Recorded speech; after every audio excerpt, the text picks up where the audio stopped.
Let's be real. Pregnancy has you thinking about everything from what you eat to where you sleep. And if better sleep and a better planet are both on your list, let me put you on to Avocado Green Mattress. This Earth Month, I'm thinking about how small choices can have a huge impact. That's why I love Avocado. Their certified organic mattresses are made with non-toxic materials, built to last, and crafted in their own zero waste facility. Because quality is sustainability.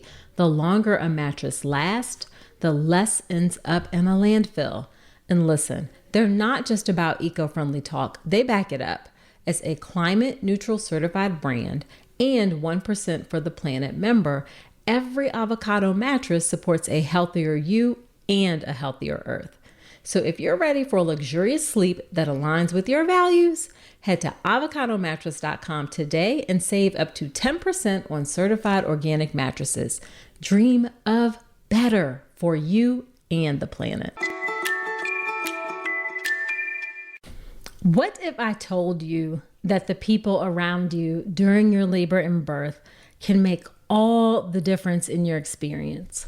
Well, that's because a supported birth is a safe birth, and you need to feel safe to give birth. So today we're diving into the circle of support. These are the key players who will be by your side during labor and how to make sure you build the best birth team.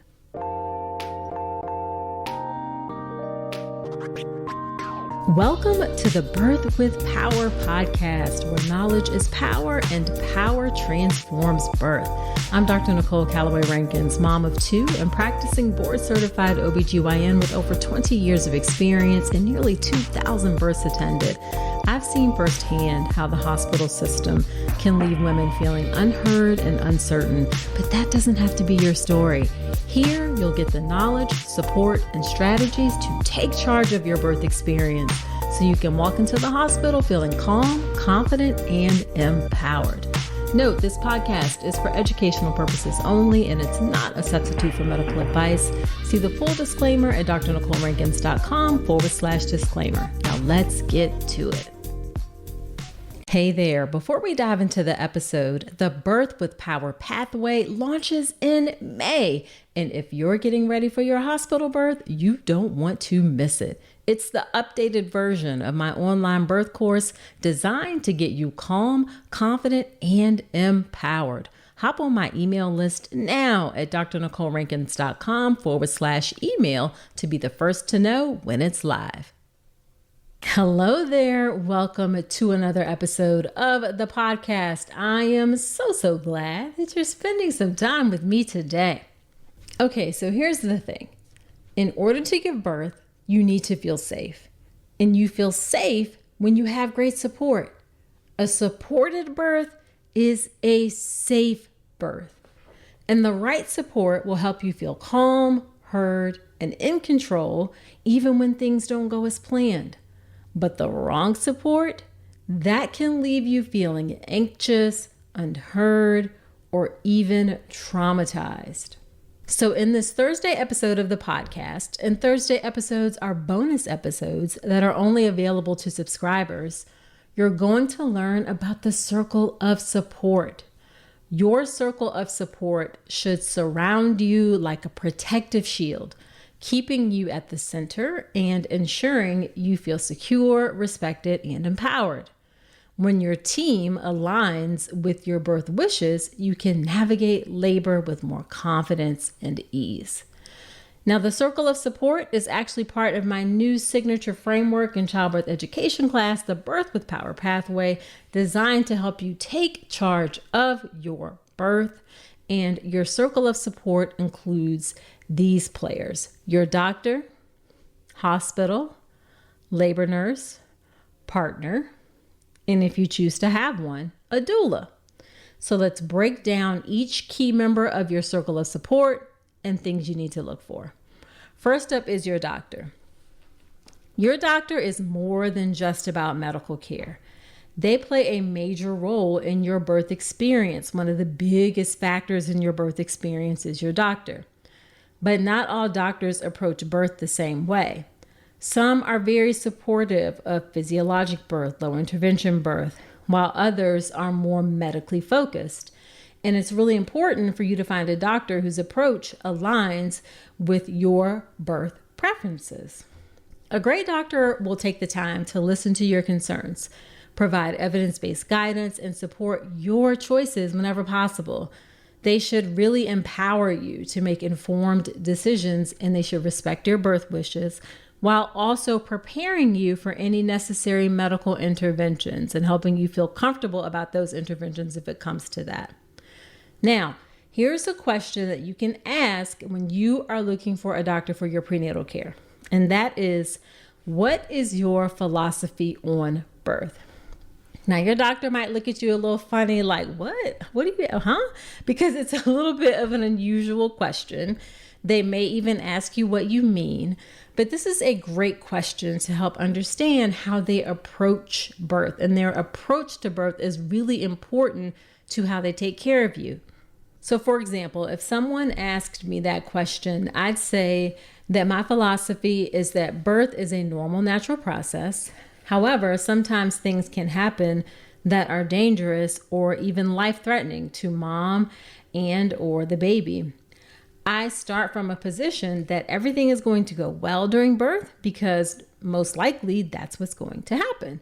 Most births do not have dangerous complications. However, I am fully prepared to handle things if they start to not go well. I don't have to get ready because I stay ready, for anything that comes my way. I also practice shared decision making. I am not making decisions for you. I'm giving you the information based on my knowledge and expertise to help you make decisions for yourself, taking into account your own unique circumstances. I don't give cookie cutter advice. Now, of course, I had the benefit of thinking about this before I hit record, okay? So don't expect this type of answer to necessarily flow off the top of someone's head, but you're getting an idea of the things that you should look for. Also, some things that might be a red flag is if they answer that question with how dangerous birth is. Like, birth is dangerous. Some doctors approach every birth as a disaster waiting to happen.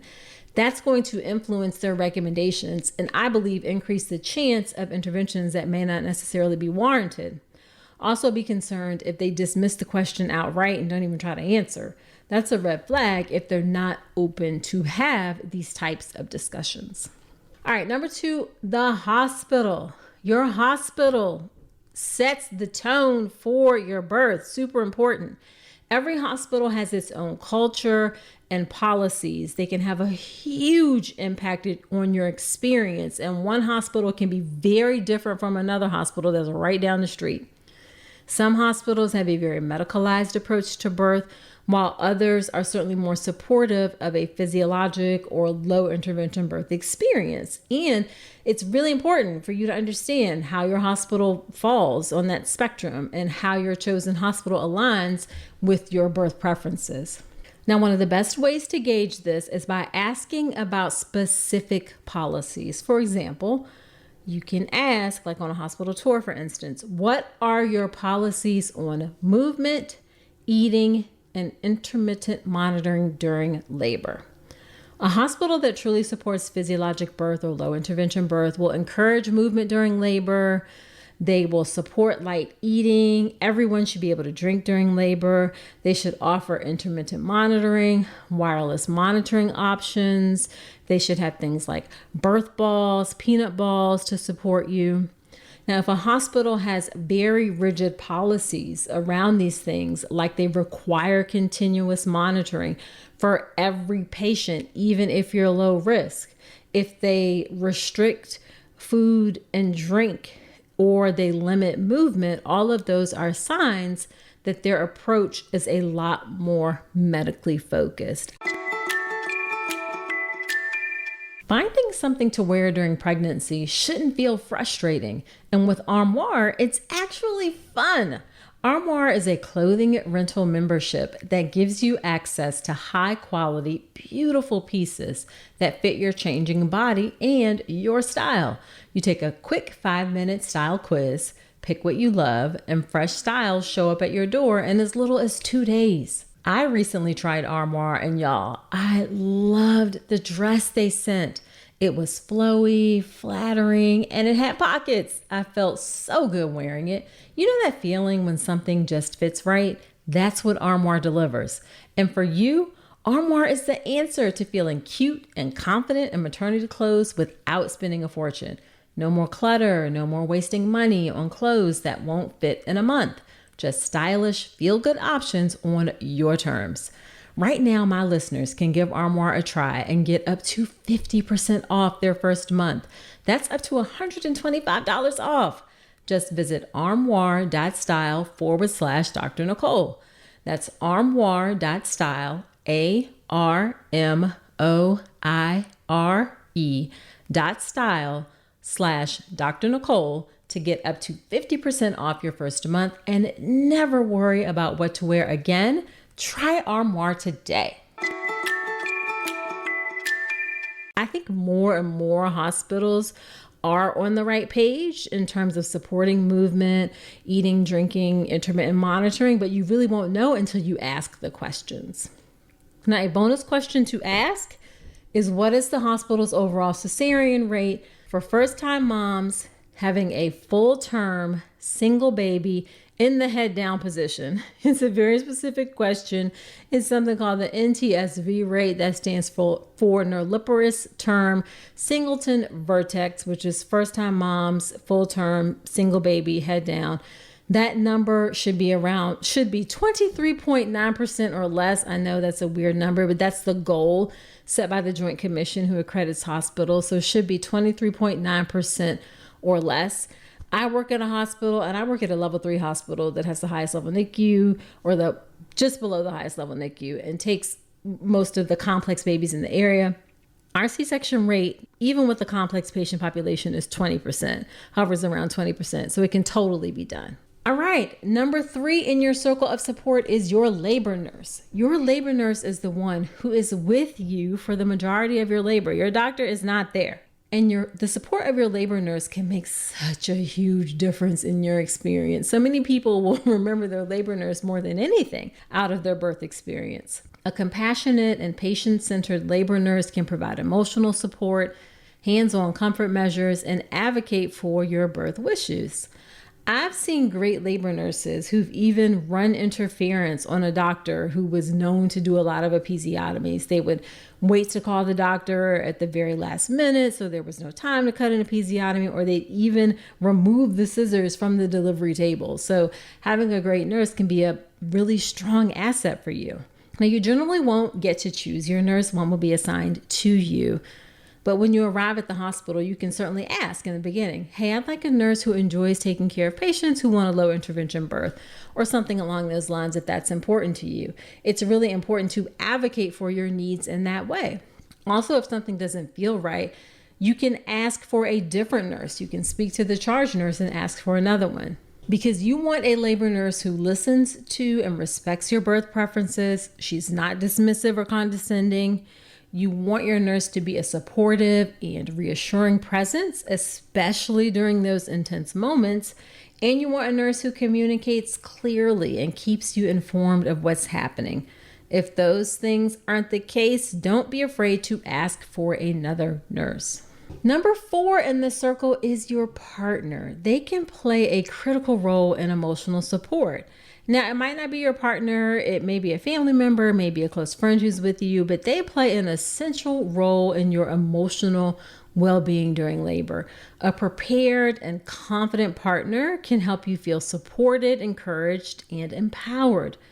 Now, to help your partner step into this role most effectively, they should learn about labor and birth ahead of time by attending classes or reading reliable resources. I've had so many women say that they love my childbirth education class because they were able to do it with their partner. You also want to have your partner practice comfort techniques like counter pressure, massage, and breathing exercises. They should really be able to offer emotional reassurance, especially during intense contractions or moments of doubt during the labor. And they need to be familiar with your birth wishes so that they can help advocate for you. Now, I will say as a caveat to that advocate piece is that not all partners will feel comfortable advocating, and that is perfectly okay. But that's something that you need to discuss ahead of time and plan accordingly for. Because in that case, you may want to have someone else there, or you should have someone, because everybody should have someone with you who can help advocate for you during your labor. And you may want to have the final member of the circle of support, which is a doula. A doula is a trained birth support professional who provides continuous emotional, physical, and even informational support throughout your labor and birth. They typically are not trained medical professionals, although some doulas do have a medical background, but a medical background is not required. Now, research has shown that having continuous labor support from someone like a doula has been shown to reduce the need for pain medication, increase the chances of having a vaginal birth, so lowering C-section rates, and also increase satisfaction with the birth experience. So we should all be supportive of doulas. And doulas can be especially beneficial if your partner is not familiar with birth, or if you want that extra layer of support from someone who is experienced in the birth process. Now, if you're considering a doula, once you're finished listening to this episode, go listen to episode 218 of this podcast. There is a step-by-step process where I teach you how to choose a doula, including the exact questions you need to ask. That is drnicolerankins.com/episode 218, and we will link that in the show notes. Now, as part of the Birth with Power pathway, my new framework to help you take charge of your birth, I've created the best birth team checklist. It's a comprehensive list of questions for your doctor, the hospital, and a doula. It is exactly what you need to build your best birth team. And the best way to know when this is ready for you is to hop on my email list at drnicolerankins.com/email. When you get on my email list, you'll also start getting the Birth with Power brief. That's my weekly email newsletter that gives you a birth tip. It shares a fun fact about pregnancy, birth, or postpartum, and it gives you one small step to take each week to take charge of your birth. So again, that's drnicolerankins.com/email. All right, that is it for this episode. If you found it helpful, do me a solid, share it with a friend, because every pregnant woman and person deserves to feel informed and empowered. Be sure to subscribe so you never miss an episode. And if you love the show, I'd appreciate you leaving a quick review. It helps more moms-to-be find birth with power. And most importantly, it helps them step into birth with confidence, just like you. Come check me out on the gram. I'm on Instagram at Dr. Nicole Rankins. That's a great way for us to connect outside of the show. My DMs are open, and I love to hear what you think about the show there, or send me any show ideas. And then do me one last favor, please, and come on back next week. And remember, trust your power and take charge of your birth.